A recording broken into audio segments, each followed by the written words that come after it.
one's called God It. Got it?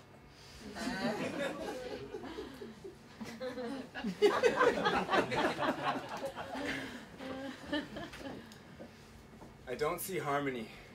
I see harm and money. I versus me. A part of the company, apart from the company of God. Got it? Capital I just want to be free from this self-destructive game of make-believe. If they can't make me believe, they'll force me to agree. I just want to be and leave the debt department without having to depart my land and family. We're no longer picking cotton, but we've quickly forgotten that we're all still living as slaves, got invisible chains disguised as minimum wage and words written on a page in capital letters. I should have known better than to go and sign my life away before I even learned the language which would navigate my fate. Famile is Latin for household of slaves. Secrets old and secrets kept while we live vis-a-vis with Visa card debts. The masters make the cards. The masters think they are God. Ink and paper, ink and paper, ink and paper. Industry to tree dust. Treat us like products. Have we forgotten our origins amidst these origami nations, comprised of contract legislations written with words whipped out of contradictionaries? It's easy to forget the mission with funnel tunnel visions and thoughts that only bury the mind from finding the clear and the quite contrary, encaged in the age of the clipped canary.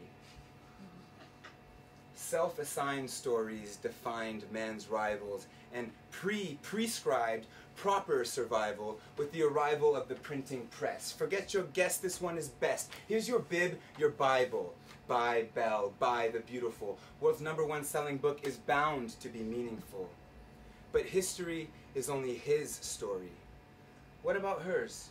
The stories of our mothers, those who natured our birth, gave us sisters and brothers, the women that make the world go round. What I have found is that his story is no better than hers, and mine, well, the more I think of mine, the more I come to find that my story is a mystery, and there is no single way to live.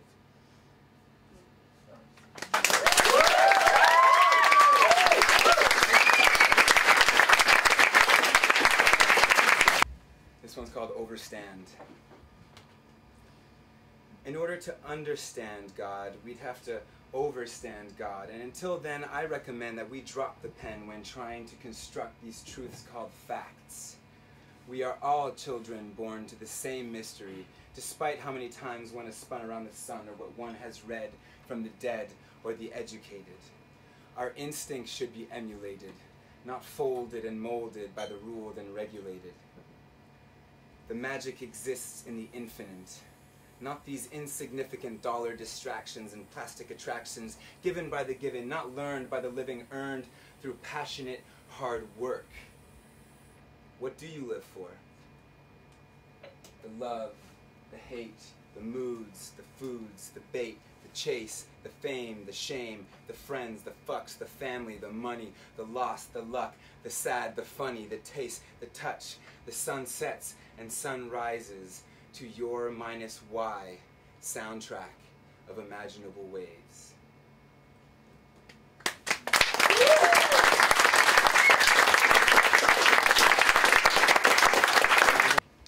This last one is called 50-50. My soul leaps in sleep, higher than the sheep and those silly fences. No sense in counting the repetitiveness, and so instead I live this new daydream and marry my nightmares differently. I name my days and my nights, and that mysterious line where white meets black, that creative crack where the light first starts to seep, or where it first starts to sleep, depending on which way one's been taught to read the spectrum. Left to right or right to left, attention to the closest line at depth, there where lies the guess.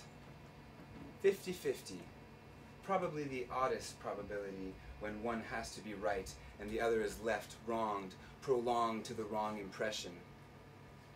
Despite what language and law recite, There is no wrong like there is no right, and I know that you might not agree and try and trample me with an example like murder, but you have to leap a little further and realize that worth is birthed by human words. Everything has virgin value. Bugs with unbeknownst beauty give their guts to our vehicle grills without sending even the smallest chill down our selfish spines. Yet when one of our own kind is found dead in a river, we scream until we're sick or kick until we quiver at the thought of such a precious loss, the thought of something without a cost. Perhaps when I can purchase a praying man instead of a praying mantis for $4.99, or when the insects divide the land in sections, creating their own comprehensions of imported importance, will this glamour of value and worth of words seem absurd? My soul leaps in sleep, higher than the sheep and those silly